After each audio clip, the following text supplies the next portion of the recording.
thank you for listening to Xenozoic Xenophiles, a fan podcast devoted to the comic series Xenozoic Tales.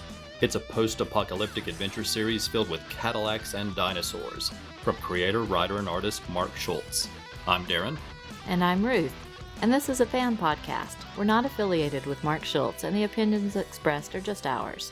We're doing this podcast simply because we enjoy reading and talking about the worlds of Xenozoic Tales created by Mark Schultz.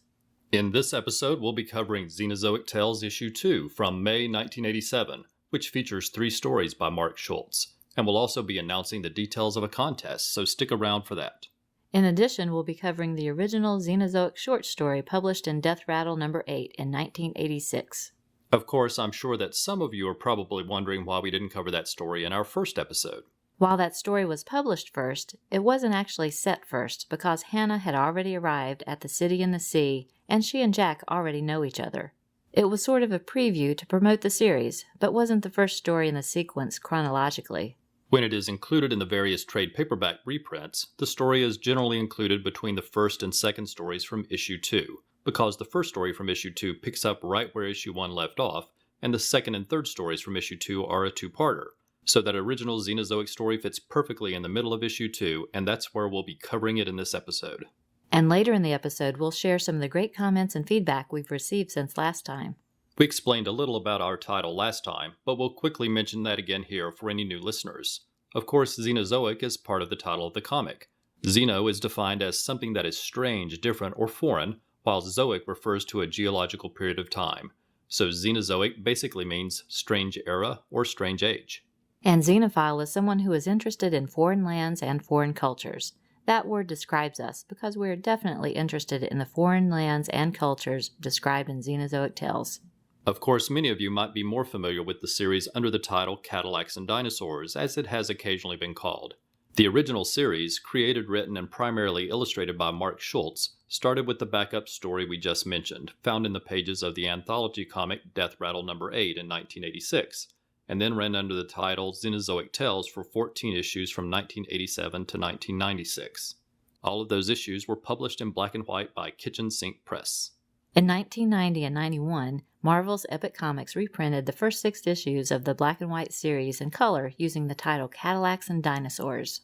In 1993, there was an excellent Saturday morning cartoon series, again using the title Cadillacs and Dinosaurs, that ran for a single season of 13 episodes. While it hasn't been released on DVD, it is available from digital services like Amazon Video. There were various action figures and a toy Cadillac released to tie in with the animated series. And there was also a Cadillacs and Dinosaurs computer game in the early 90s that we really enjoyed. And in 1994, there were 3 3-issue miniseries also using the title Cadillacs and Dinosaurs that were published by Topps Comics. Those issues were based on the continuity of the TV series as opposed to the original comics, and those issues were primarily written by Roy Thomas working with various artists. It really isn't surprising that the alternate title became so popular for a time, because it's a perfect shortcut description of the series, which definitely features both Cadillacs and dinosaurs. However, because of the use of the word Cadillac, General Motors actually owns the rights to that title. So anytime you see anything published as Cadillacs and Dinosaurs, the publisher has to license the use of the title from GM. Over the course of this podcast, we will focus initially on the 14 issues from Mark Schultz. After that, we'll probably cover the animated series and the 3 miniseries from Topps. And this is also an exciting time to be revisiting the series because after 20 years, Mark Schultz is working on a new Xenozoic Tales graphic novel. If you're interested in keeping up with what's ahead for the title, we encourage you to join the Facebook page Mark Schultz Xenozoic Tales and Other Stories for all of the latest news and information. If you don't have the series but want to pick it up, there are some options. You can check your local library as recommended by Mark Sweeney of the I'm the Gun blog and podcast. He had great luck with that himself. The individual issues can be quite difficult to find, so I don't think Professor Allen is going to find them in the quarter bin, but there have been multiple trade paperback collections over the years. Some use the original Xenozoic Tales title, while others use the Cadillacs and Dinosaurs title. Most of these trade paperback collections are now out of print, but you can usually find them used at reasonable prices. There is a recent collection simply titled Xenozoic that contains all of the stories written and illustrated by Mark Schultz. It's a really nice collection that we highly recommend, but there's one thing you should know. Most issues of Xenozoic Tales feature a story written and illustrated by Mark Schultz and a short story written by Mark Schultz but drawn by Steve Stiles. The Xenozoic collection only contains the stories written and illustrated by Mark Schultz. It does not include the stories written by Mark Schultz but drawn by Steve Stiles. And if you would like some music to listen to while reading the series, then consider picking up Songs from the Xenozoic Age. It's available on CD or digitally from both Amazon Music and iTunes. It's an eclectic mix of fun songs by Chris Christensen that are inspired by the series, and it features album art by Mark Schultz. Coming up in just a couple of weeks, we plan to attend Heroes Con in Charlotte, where Mark Schultz will be a guest. So if there are any listeners out there who will also be attending Heroes Con, send us an email and let us know. Plus, since we'll be at the convention, we're going to try to pick up a few extra items, and we're going to have a fun contest to give those items away. So listen closely at the end of the episode for details on how to enter the contest. We really enjoy sharing listener feedback, and all of the exchanges with listeners on social media are fun. So please write in and let us know what you think of the issues we cover or the podcast in general. We'll provide our email address and other ways to contact us at the end of the episode. Also, if you enjoyed the show, please consider checking out our other podcasts that are available on iTunes and Stitcher. Trekker Talk is a fan podcast devoted to the adventures of 23rd century bounty hunter Mercy St. Clair from the pages of the sci-fi comic Trekker by creator, writer, and artist Ron Randall. And Warlord Worlds is a fan podcast devoted to the comic creations of writer and artist Mike Grell, including Warlord, John Sable, and Green Arrow.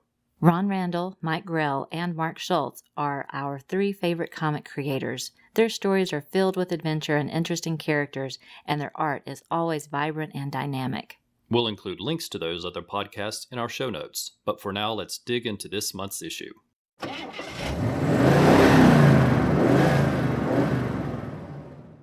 Xenozoic Tales number 2, May 1987.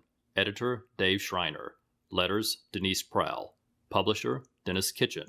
Production, Jan Manweiler. Original cover colors, Ray Fehrenbach.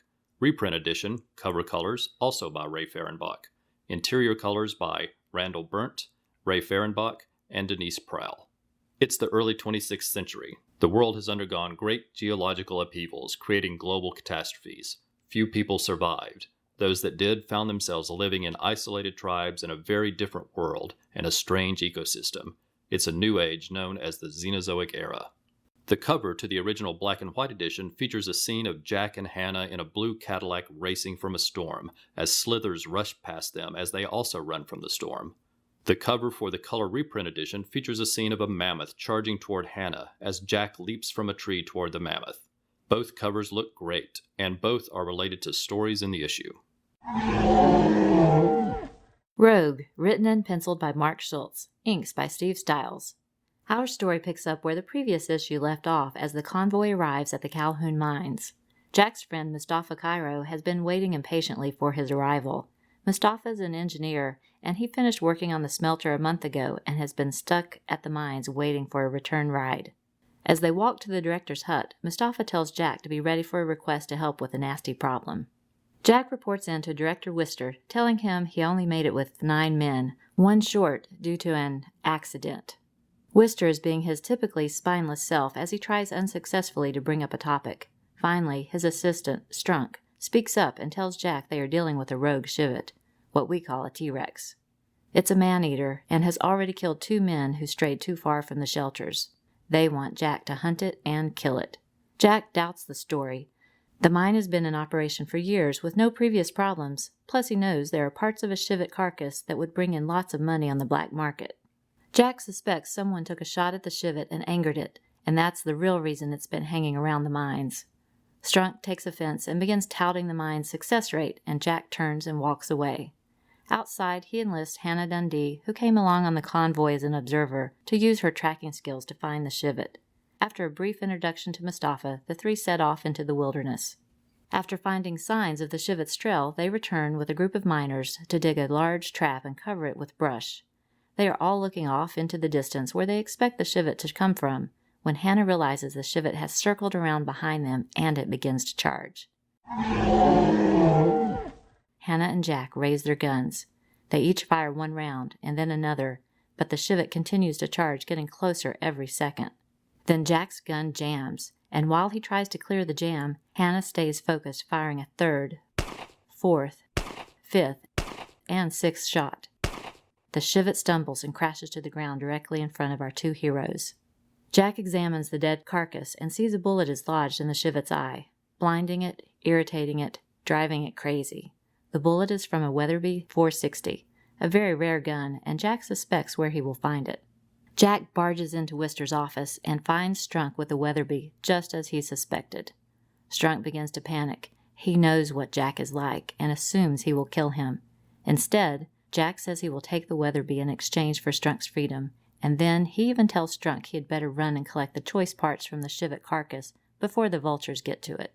Strunk races from the hut. Jack turns toward Hannah and hands her the gun, saying, "You saved us today. This is a good gun. You deserve it." As the convoy loads up to head back to the city in the sea, Hannah shares her surprise that Jack let Strunk go. Jack comments that he's sure Strunk feels no responsibility for blinding the Shivit, which led it to attack the camp, resulting in the death of 2 miners. Jack is also sure that Strunk never learned about the Shivits he's so ready to kill for money. For instance, he's sure Strunk doesn't know that they mate for life. Meanwhile, in the wilderness, Strunk is using a sharp knife to cut into the Shivit's carcass when he suddenly finds the sun blocked out by a giant shadow. The opening scene of the mines is very intricate. Buildings, scaffolding, vehicles, and an expansive landscape are all stunning. While just a couple of pages later, there's a more intimate image of Hannah sitting by herself among the rocks. The shading is beautiful. Both images show off Mark Schultz's abilities in very different ways. The sequence of the T-Rex charging toward Jack and Hannah is fantastic. Alternating panels show the dinosaur getting closer, interspersed with repeated images of Jack and Hannah firing their guns. The expressions on their faces get more and more intense as the T-Rex gets closer. It is very suspenseful, and you really worry for our 2 heroes. And the way Jack set up Strunk at the end of the story was perfect. It is slightly reminiscent of the earlier story about the poacher, yet still very different and effective. I really like the way the shadow suddenly covers Strunk.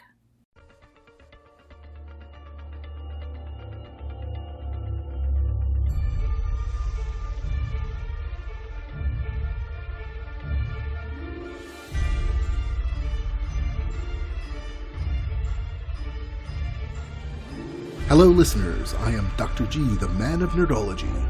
I am the host of the Secret Sagas of the Multiverse, part of the Pulp to Pixel podcasts. Secret Sagas of the Multiverse is a review and discussion show where I and my rogues gallery of co-hosts take on topics related to comic books, superheroes, genre fiction, movies, television, and much more.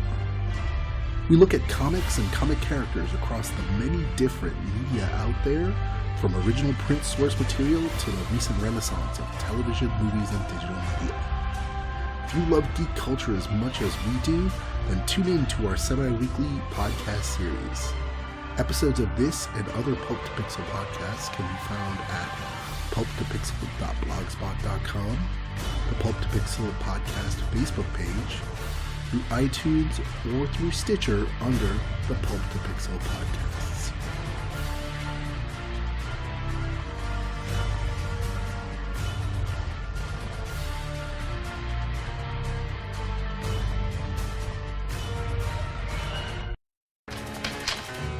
Man, you come right out of a comic book. The Pulp to Pixel podcasts, exploring the media multiverse of geek culture.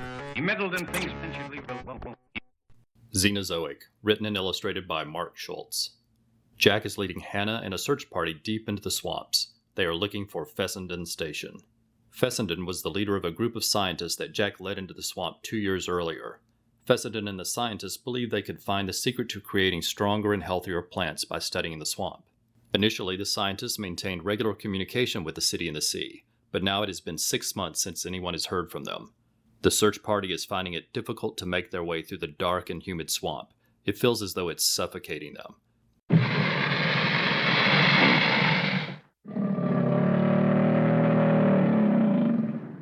Then they see a reptilian slither coming toward them, and then another, and then another. The slithers are trying to encircle them. It isn't natural, and Jack encourages everyone to keep moving quickly before they can cut them off. Just then, the search party sees crumbling shacks in the distance. It's the remnants of Fessenden Station. As they enter the station, they see the hunched body of Fessenden. He looks sickly and emaciated, but otherwise unconcerned as he stares out into the swamp. Jack asks where the others are. "Gone, Jack. Out there," replies Fessenden as he points out into the swamp. A worried Jack tells Fessenden he wants to take a quick look around, and then they will all go home, to which Fessenden replies, "I am home, Jack." Jack and one of the other men with him begin to search the swamp surrounding the station when a giant sailback attacks, killing the other man. Jack starts to run and then sees the skeletal remains of the other scientists. Then he turns and sees several bizarre creatures unlike anything he's seen before. They look like brains with eyes and tentacles. Jack runs back to the station, demanding Fessenden tell him what happened. Fessenden tells him how the scientists were succumbing to the swamp. The heat, insects, diseases, and humidity were slowly killing them. But their experiments were showing signs of success as plants began to thrive and yield crops in the poor soil of the swamp. Fessenden decided to expand his experiments to the swamp's animal life and distilled a serum he thought would help the scientists adapt to the harsh environment. It worked at first as they all became more tolerant of the swamp. Then they learned the serum also gave them the ability to communicate with the creatures in the swamp. And finally there was a physical change, and now only he remains. But his time has come.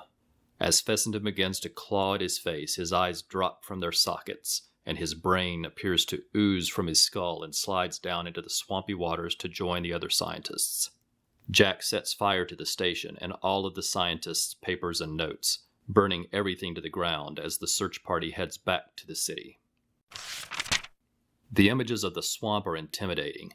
Tall trees stretch up and block the sky as gnarling roots reach down into the murky water.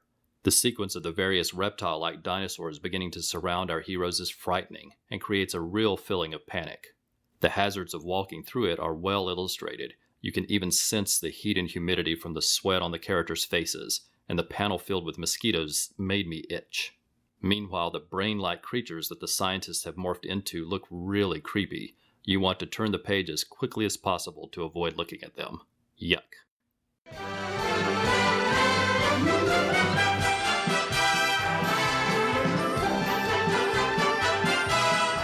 The Film and Water Podcast, a weekly show about movies old and new, hosted by obsessive movie nerd Rob Kelly and a rotating series of special guests. From sci-fi to horror, dramas to family films, comedies to adventure epics, we watch it all. The Film and Water Podcast is part of the Fire and Water family of podcasts, available weekly at fireandwaterpodcast.blogspot.com and on iTunes and Stitcher.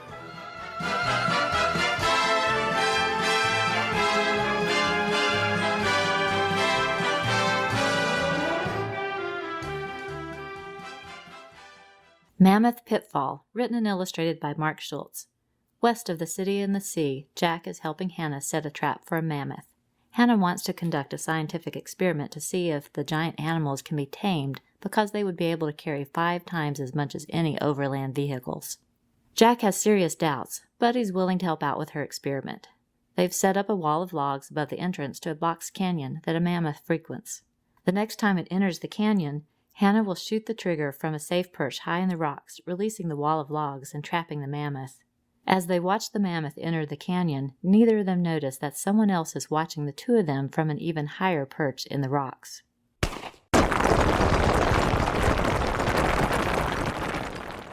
Hannah's excellent aim triggers the wall of logs to fall in the first shot, but then a rock slide is triggered from above, surprising the two of them. Jack finds himself half buried under rocks, while Hannah slides down the steep hill with a pile of rocks all the way to the bottom of the canyon. A large and powerful hand grabs Jack's hair and lifts his head. It's Hammer Terhune, the brother of Wrench Terhune, who was the sniper that Jack killed the day that Hannah arrived in the city and the sea. Holding her aching head, Hannah stands up only to find her science experiment angrily charging toward her. She presses her back against the wall of rock, waiting to be gored by the tusk of the giant mammoth, when suddenly its tusks get entangled in the giant roots wrapped all around the rocks. Hannah quickly takes the opportunity to begin climbing the rocks to safety. At the top of the cliff, she sees that Hammer Terhune is forcing Jack to march toward his Cadillac. His leg is injured from the falling rocks, making it slow going. As the Cadillac drives away, both Jack and Hammer are surprised to see the mammoth running behind them. Hammer begins to scream for Jack to drive faster, but Jack is afraid they'll break an axle on the rough ground, and then there will be no way to escape the charging mammoth.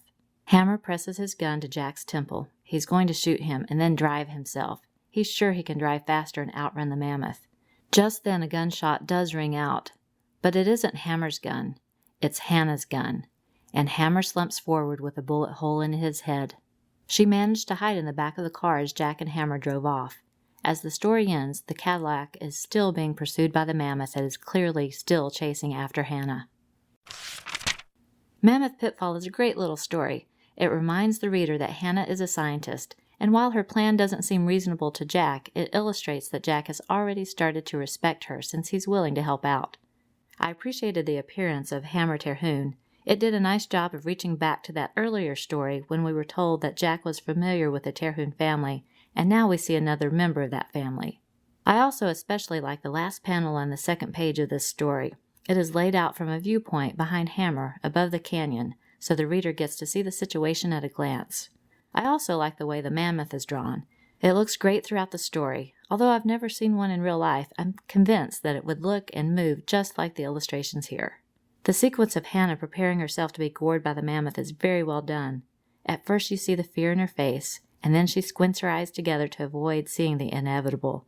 And then, when nothing happens, she opens only one eye to see why she is still alive. The changing expressions on her face clearly represent what she is feeling. Hi, I'm Kyle Benning, and I love comics. In fact, I love them so much that I ramble on about them on a number of podcasts, all on one feed, found under the King Size Comics Giant Size Fun banner. I talk about comics with extra page counts, like Treasury Comics, Prestige format books, DC's Dollar Comics, Marvel's Giant Size Specials and King Size Daniels, and much, much more. I also love to talk about DC's Crisis on Multiple Earth crossovers, free comics from special promos, Free Comic Book Day, Star Wars, my life as a Teenage Mutant Ninja Turtles fan, random comic book back issues, and many other elements of geek culture that happen to strike my fancy. There's new content usually dropping at least once a week, and it's all found on one feed. You can subscribe via iTunes. Just search for King Size Comics Giant Size Fun in the iTunes Store or podcast app on your iPhone. Otherwise, you can follow the podcast at the King Size Comics Giant Size Fun blog headquarters, available at www.kingsizecomicsgiantsizefun.blogspot.com. That's all one word, kingsizecomicsgiantsizefun.blogspot.com, or follow on Facebook by simply searching for King Size Comics Giant Size Fun. So for snappy review and discussions on comics, new and old, usually done from the front seat of my car or my lunch break at work, check out King Size Comics Giant Size Fun. The Rules of the Game, written and penciled by Mark Schultz, inks by Steve Stiles. It is hours later. Jack and Hannah manage to make it back to the garage and close the steel doors behind them, but the mammoth has not given up. It repeatedly pounds the front doors. Jack is relaxing and reading a Cadillac owner's manual while Hannah stares out an upper window at the mammoth below. Hannah decides to take the opportunity to get to know Jack better. She wants to know why he is so well respected and why he gets to make his own rules. Jack describes himself as a civic-minded risk-taker and says that lots of people in the city can use someone like that. In return, he asks for automobile parts for payment. He shows off his garage filled with dozens of Cadillacs in various stages of being rebuilt. As the tour ends, Jack's assistant points out that the mammoth has finally given up and left, and Jack invites Hannah out for a leisurely drive.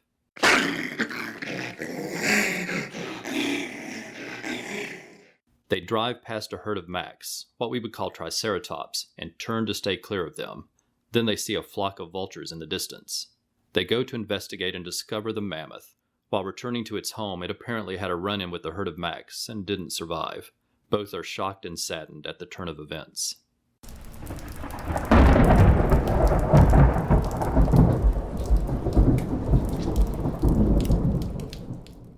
Then Jack notices a storm in the distance and decides they should head back. But Hannah encourages him to let the storm catch up to them and then see if his precious Cadillac can outrun it. Jack gets angry at himself for even considering such a challenge, but in the end, he accepts and waits for the storm to get closer. As they begin to race the storm, it becomes quickly obvious that they can't outrun it. Heavy rains and winds cause visibility to drop to zero as the car slides over a hill on the slippery rocks and in the mud. The rainwater turns into a flash flood and begins to rush down the canyon, and the two are swept away into the distance. The next morning, they are surprised to wake and find themselves alive. They weren't crushed by debris. They weren't swallowed by a mudslide. They emerge from the darkness into the early morning light of dawn and find the floodwaters swept them into the carcass of the dead mammoth. Its giant bones and thick hide protected them throughout the night. I particularly enjoyed the first part of this story. It was fun to see the very different reactions of Jack and Hannah in the way they dealt with the mammoth continuing to stalk them. The story also gives the reader and Hannah the chance to learn a little bit more about Jack and how he earned the respect of so many in the city. I like the large panel used to show Jack's garage with so many Cadillacs and Cadillac parts. The perspective is really good there. And it was a really nice moment when Jack invited Hannah out for a drive, though it becomes very bittersweet when they see the mammoth they had angered has now died as a result of their interference. The section with the storm and torrential rain is well illustrated. The landscapes, storm clouds, and lightning are all impressive. The sequence of the Cadillac trying to outrace the storm is exciting, but I was a little disappointed by the setup. It just seemed out of character for both Hannah to issue the challenge and even more so for Jack to accept it. I would have preferred a slightly different setup for why they had to outrun the storm, but that's just a minor quibble, since the sequence itself that follows is very exciting. Let's talk a bit about who's who and what's what in Xenozoic Tales. This is the 26th century, long after a series of geological cataclysms.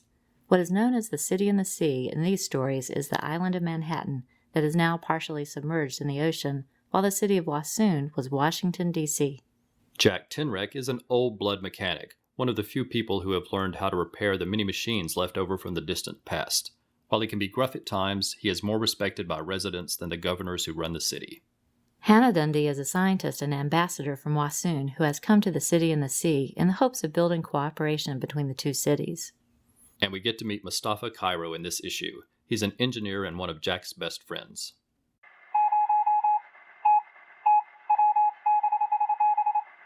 Next up is listener feedback when we share the emails and other messages we've received since last time.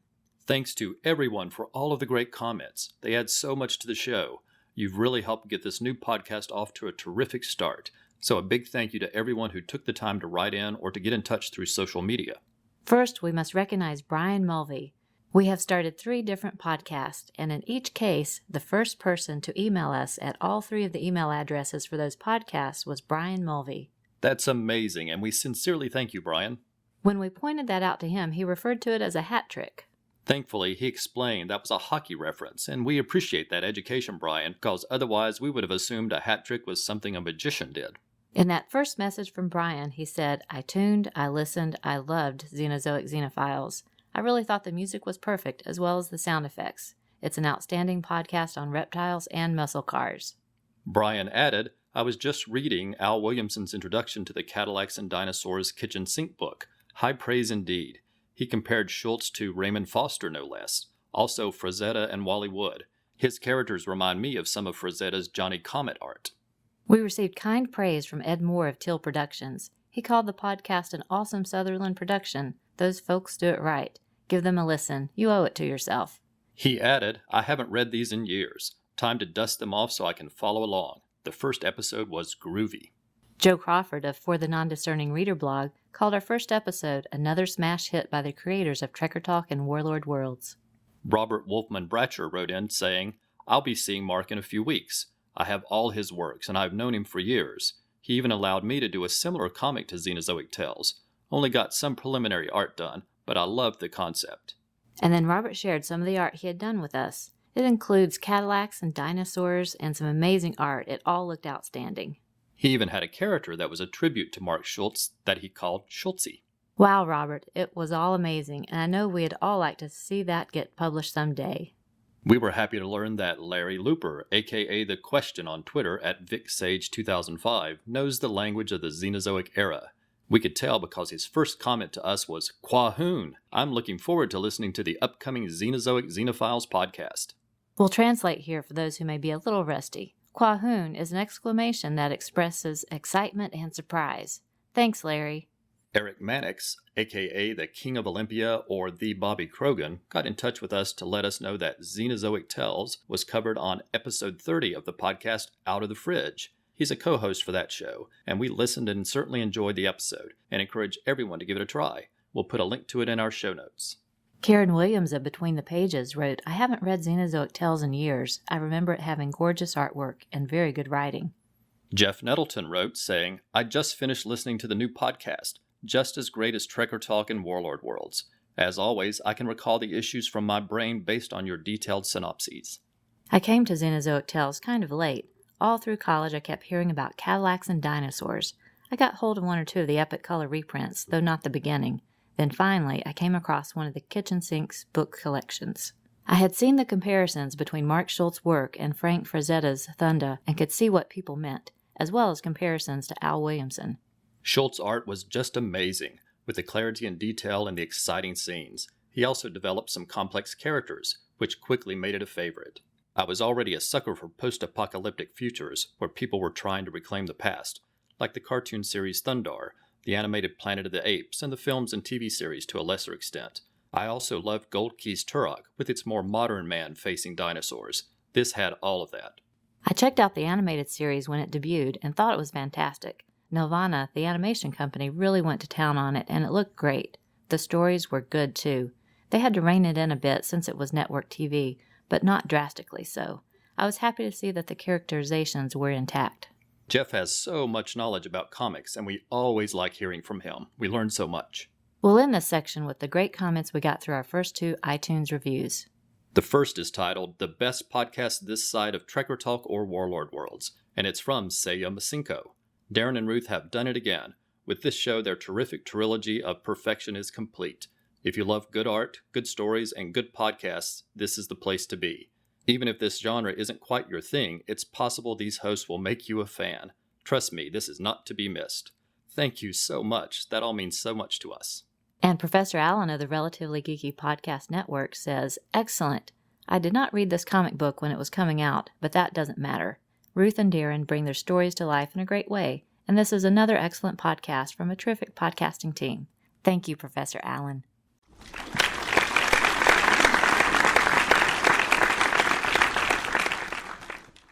Next, we want to extend our thanks to everyone who supported the show on social media since the last episode. These are people who liked or shared posts from us on Twitter, Tumblr, or Facebook. Your support helps draw attention to the podcast, and we really appreciate all that each of you do. Before we start, let us say that if we miss a name, please let us know and we'll correct it next time. And also, forgive us if we mispronounce your name. Just email us and let us know, and we'll be happy to correct that next time as well. So special thanks go out to Alexandra and Patrick Scardo, Andrew Leyland of Hey Kids Comics and the Two True Freaks Network, Ange of the Supergirl Comic Box Commentary Blog, Ashford of Feathers and Foes and Straight Outta Gallifrey, Ben Days of Ben Days of Our Lives, a comics nostalgia podcast, Brian Mulvey, Carolyn Wallace, Chris Franklin of the Supermates podcast, Chris Mounts, Clinton Robinson of the Coffee and Comics blog, Comics in the Golden Age with Mike and Chris, Cullen Stapleton of the Worst Podcast Ever, in name only, Dan O'Connor, David Fiore, Derek William Crabb, Diablo Frank of the Idlehead of Diablo Martian Manhunter blog, Dr. G, Man of Nerdology of Pulp to Pixel podcasts, Ed Terry and Nick Moore of Till Productions, Eric Mannix, a.k.a. the King of Olympia from Out of the Fridge and Pages for All Ages, Gene Hendricks from The Hammer Strikes and Anime Freaks, Green Arrow fan, Jeff Messer of the Geek Brain Popcast, Jeff Nettleton, Joe Crawford of For the Non-Discerning Readers blog, Joe Fishman, John Baker, Jarrell Hamilton, Karen Williams of Between the Pages, Kyle Benning of King Size Comics and the Superman Captain Marvel Power Hour, Larry Looper Jr., a.k.a. The Question at VicSage 2005, Mark Sweeney from I'm the Gun blog and podcast, Martin Gray of Too Dangerous for a Girl, Michael Bailey of The Fortress of Baileytude, Michael Lane of Comics in the Golden Age, Mike Gillis of Radio vs. the Martians and Podcasta La Vista, baby, Nicholas Prom of Comic Reflections, Paul Hicks of Waiting for Doom, Professor Allen of the Relatively Geeky Podcast Network, Rob Kelly of the Aquaman Shrine and the Film and Water Podcast, Robert Wolfman Bratcher, Ruth Reese, Ryan Daly of the Power of Fishnets and Secret Origins podcasts, Seiyo Masinko, Scott Hardesty of the band Joe Hero. You can hear their song Just Like Bruce Campbell did on the latest episode of Trekker Talk, Shag Matthews, a.k.a. Firestorm fan from the Fire and Water Podcast Network, Stephen Frey, Tim Wallace of Cord Industries, the Blue Beetle blog, and Van Z of the All-Star Comics Review podcast. Thank you all so much.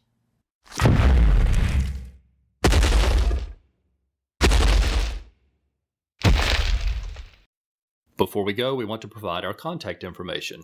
Please let us know your thoughts through email, Facebook, or Twitter. You can reach us at Xenozoic Xenophiles at gmail.com or follow us on Facebook, Twitter, or Tumblr under the name Xenozoic Xenophiles. And you can always visit xenozoicxenophiles.com for links to all of our social media pages. If you like the show, please consider leaving a review on iTunes. It's a great way to help the show get noticed and hopefully attract more listeners. And please consider subscribing to the show so you always know when there's a new episode. If you like the show, please consider trying our other podcast, Trekker Talk, about sci-fi bounty hunter Mercy St. Clair by Ron Randall, and Warlord Worlds, where we cover the comic creations of Mike Grell. In our opinions, these three creators are master storytellers and artists, and we're always happy to talk about their work and hear what others have to say. And talking about iTunes reviews and our other podcasts brings us to an explanation of our contest. When we saw Ron Randall at a convention last year, we picked up a few extra signed Trekker items and gave them away during some fun contests, and we want to try to do something similar now. At Heroes Con, we plan to see both Mark Schultz, who we talk about here, as well as Mike Grell, who we talk about on our Warlords Worlds podcast. And we're hoping to pick up a couple of extra signed items from both of them and give those items away during the contest. We don't know yet how many items we'll be able to get signed, and of course there's always a chance one of them might cancel before the con, but let's all think positive thoughts. And we're sure many of you will want to get your names in the drawing, and the way to do that is by submitting an iTunes review for one or more of our shows. We have 3 shows, Trekker Talk, Warlord Worlds, and Xenozoic Xenophiles. If you like the shows, please submit an iTunes review. For each review you submit, your name will go in the drawing. So if you like a show, submit a review and you're in the drawing. You're listening to this show, so that's at least one of our shows that you like, so you can write a review and get your name in the drawing. If you like the other shows, go ahead and write reviews for those and get your name in the drawing multiple times. And in case you're wondering, if you've previously submitted reviews for our shows, then those reviews count as well. We'll be putting those names in the drawing too. Once you've submitted your review, or multiple reviews, please send us an email listing the various series we cover in the order of your favorites. Trekker, Xenozoic Tales, Green Arrow, John Sable, and the Warlord. Yes, we're including Trekker because we actually have one item left over from last fall that Ron Randall signed for us, and we're going to include it in the contest. And the reason we're asking for that list is so we can try to match winners with an item that they would want the most. No promises, but we'll do our best to give winners an item from as high on their favorites list as possible. And if you're outside of the U.S., when you email us your list of favorites, please also let us know what country you're in. Since we're in the U.S., iTunes only shows us reviews from listeners in the U.S. That means we have to take a few extra steps to locate the reviews if they are from a different country, and we need to know the name of the country to locate it. So remember, there are just 2 steps to enter. 1, write an iTunes review, and 2, send us an email ranking the titles we cover on our shows in the order of your favorites. Good luck to everyone. Thanks for listening, and we hope you'll come back next time for another new episode of Xenozoic Xenophiles.